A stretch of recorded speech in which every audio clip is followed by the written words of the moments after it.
So welcome back to the round table, Ace, Sassy, and as you can see, we have three gentlemen here this evening.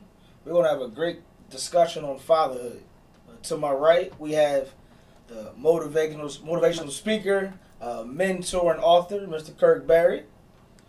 Thank you. Right to the left of me, we have our councilman, Mr. Hakeem Jones, Thank you. and to his left, we have Mr. Mayo Howe. How you doing?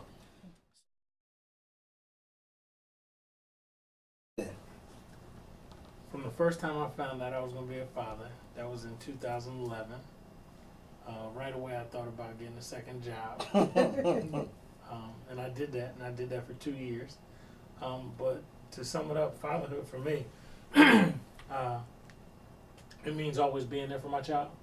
I grew up not knowing my father, so the first thing I learned about fatherhood is I wanted my child to know me, and so I've been able to accomplish that. And some people think, well, that's easy to accomplish, it just be there for your child. But we all know a bunch of children who grew up without their dad, so for some reason it must not be that easy. So I enjoy it tremendously, and when I first thought about it being a big responsibility, I still make sure every morning when we wake up, if you know me and my daughter, we say it's time to make the donuts. So it's all about work for me and making sure I can provide for my child. So fatherhood for me means being there, but not just physically being there, but being there mentally, emotionally, physically, and just making sure I spend as much time with her as I can. Okay. And I do hair too, just in case dads do hair. That's the other thing. Fatherhood means that dads do hair. Nice. All right. Thank you for that. Thank you.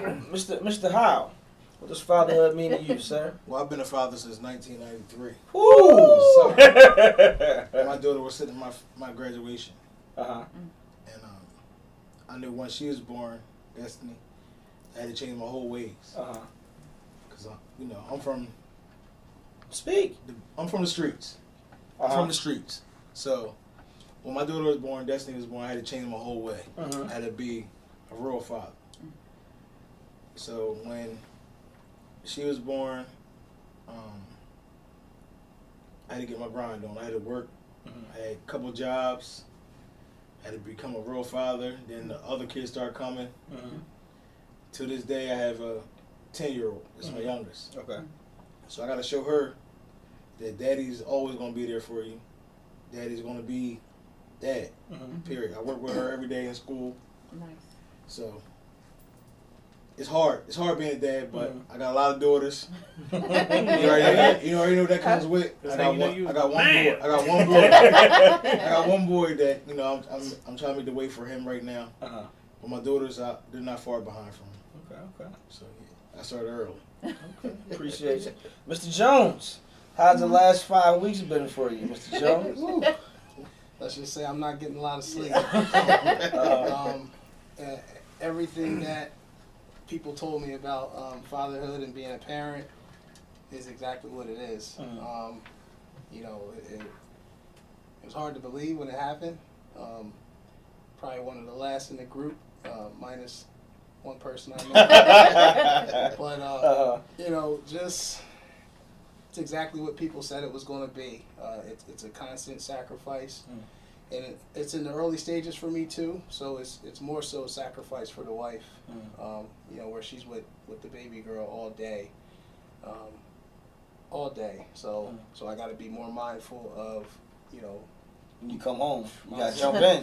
Exactly. So the days of coaching and serving on boards and being on council and just being involved in so many things, I'm learning for the first time to really learn how to prioritize and cut back on some things, but at the same time, there's just some things that aren't worth it at the end of the day when you have a little girl at home. So I was fortunate to grow up with my father and had that example. And it meant a lot. So I've been able to, I got my butt whoopings growing up. I got the lectures. The expectations were set. So I do think, I've been prepared for it. But there's nothing like it. Nothing like it. Losing a lot of sleep, but it's a good loss of sleep. Right.